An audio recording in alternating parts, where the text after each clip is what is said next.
Bonjour à tous, aujourd'hui nous allons parler d'une amélioration qui a été faite dans le Beth Amikdash par la reine Hélène qui était une reine du nord de la Babylonie. En effet, la Mishnah dans Yoma Lamed Zayin Amud Aleph nous dit que la reine Hélène décida de graver sur une tablette en or toute la parashat Sota. Petit rappel sur la parashat Sota.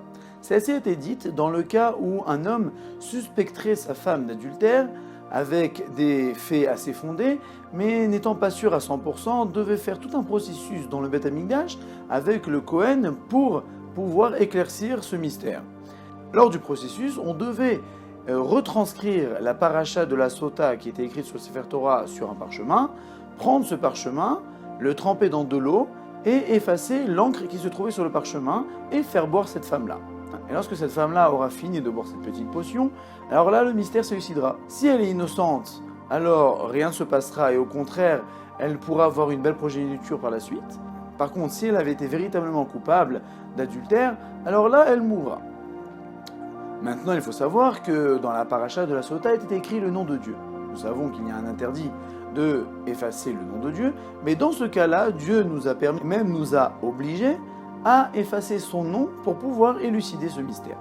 La reine Hélène s'est dit que pour éviter que le Kohen doit rouvrir le Sefer Torah pour retranscrire à chaque fois la parashat Sota dans le cas où il devait faire boire une femme, alors elle a retranscrit toute cette paracha-là sur un tableau en or qui était placardé dans le Beth Amikdash.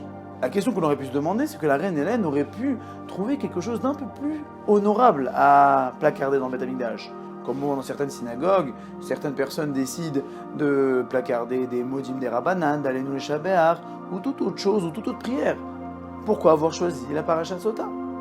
Alors pour répondre à cette question, on ramènera une petite histoire qui se trouve dans l'Yerushalmi au sujet de la parashat Sota. Il est écrit dans l'Yerushalmi qu'une fois, il y avait un vendredi soir un homme qui attendait tardivement sa femme. Et la femme rentra après que les bougies soient éteintes, et l'homme lui dit « Mais où tu étais passé? Je t'ai attendu toute la soirée. » Et la femme de répondre « J'étais à la dracha de Rabbi Meir Balanès. » Et là, le mari rentra dans une colère énorme et lui dit « Tu ne rentreras pas à la maison tant que tu n'auras pas craché sur la figure de Rabbi Meir. » Alors là, la femme donc se retrouva dehors, erra dans la rue, mais d'un autre côté, Rabbi Meir Balanès eut vent de cette histoire par prophétie. Qu'est-ce qu'il a fait? Il est parti dans la rue et a commencé à proclamer et à dire « Oh là là, j'ai un problème à l'œil, j'ai une infection. Qui connaît le remède pour guérir cette infection de cracher dans l'œil ?» Alors là, les copines de cette fille-là ont entendu cette proclamation, sont parties voir cette femme-là et lui dire « Regarde, il y a Rabbi Meir qui a besoin qu'on lui crache dans l'œil, peut-être tu devrais sauter sur l'occasion pour lui cracher dans l'œil. » Alors la femme alla dans le Beth Knesset où se trouvait Rabbi Meir, et Rabbi Meir l'a vu, lui dit « Ah, tu connais le remède ?»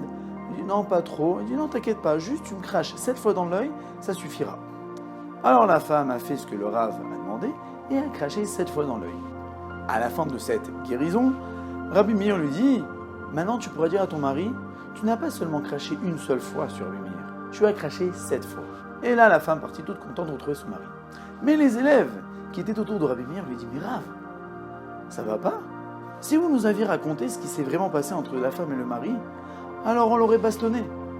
On lui aurait remis les idées en place. C'est quoi cette histoire de cracher sur le Gadol Hador, sur le Rav, sur Rabbi Meir Balanès? » Rabbi Meir leur répondit, leur dit « Si déjà, nous voyons que dans la parashat Sota, Kadosh Baruch Hu a effacé son nom pour pouvoir faire la paix entre une femme et son mari. Alors qui je suis, moi, pour ne pas rabaisser mon respect, mon kavod, pour faire la paix entre une femme et son mari? » Mais en fait, ce passage de la Sota qui a été retranscrit sur un tableau en or et placardé dans le Beth Amikdash à la vue de tous, était là pour rappeler à chaque personne que regardez, le maître du monde, Akadosh Baruch Hu, a effacé son nom pour faire la paix entre un homme et une femme.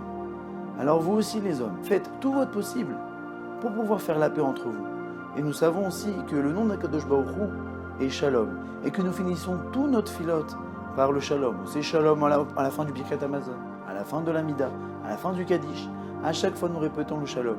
Comme il est écrit qu'il n'y a pas de situation autant propice à l'abondance que la paix, le Shalom.